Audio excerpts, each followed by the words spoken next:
All right, today we're going to be unboxing and taking a look at the TTrigger training magazine. So it is going to come in this white cardboard box. Inside of this first bag, you're going to get the magazine itself, as well as an included lighter spring. And then down here is going to be your instruction manual and spec sheet.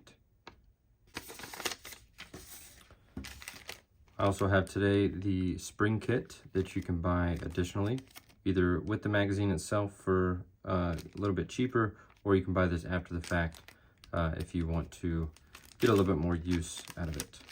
So in the spring kit, you're going to have a little chart explaining the different spring weights, and then it's going to come with 3 different springs. And the 3 different springs that come in here are going to be your 3.7 to 4.2 pound spring, 6 to 6.5 pound spring, and 7 to 7.5 pound spring. All right, so here is the training magazine itself. Very nice that they went with a bright red rather than black. This makes for easy identification that this is what you have in your gun and you don't have a magazine with actual ammunition in it. So like I said, the spring that's installed here is going to be set to around your factory settings of a Glock standard trigger spring of 5.5 to 6 pounds. It's going to have a red textured base plate, and this is going to fit most, if not all, of your standard Glock firearms, to include the multitude of different calibers, your standard Glock 17, Glock 19, and today we're going to be testing it out on my Gen 3 Glock clone, the PSA Dagger. Here's that right here. So always before using it, you just want to ensure that you don't have a loaded magazine in there and the chamber is empty.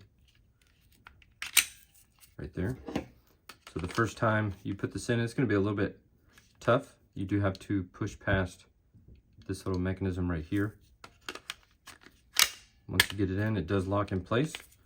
Can't remove it unless you push the magazine release button. So you do want to just give it a good rack. And then the first trigger pull is going to be releasing the striker. And then the subsequent trigger pulls are going to be like so.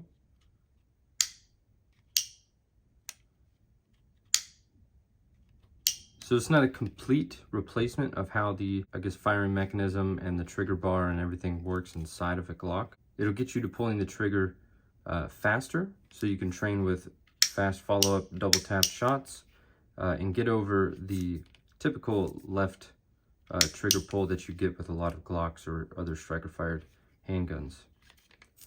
So, like I said, it doesn't lock back or anything like that, but the good thing about this system and being able to train by pulling the trigger like this is you aren't going to be wearing out the spring on your striker. Not that that really wears out quick, but it's less wear and tear on the parts that matter most when you do need to use your firearm.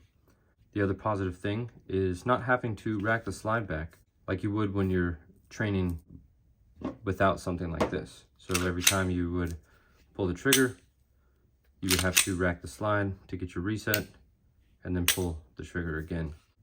This eliminates that by just allowing you to pull the trigger and get audible, tactile, as well as the same weight that you would out of your standard Glock trigger.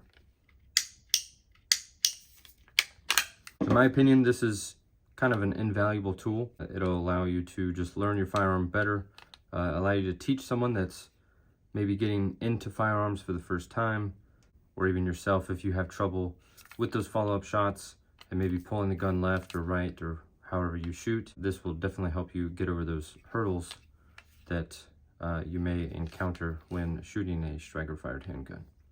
If you guys have any questions on the TTrigger training magazine, definitely drop a comment down below, and thank you guys for watching.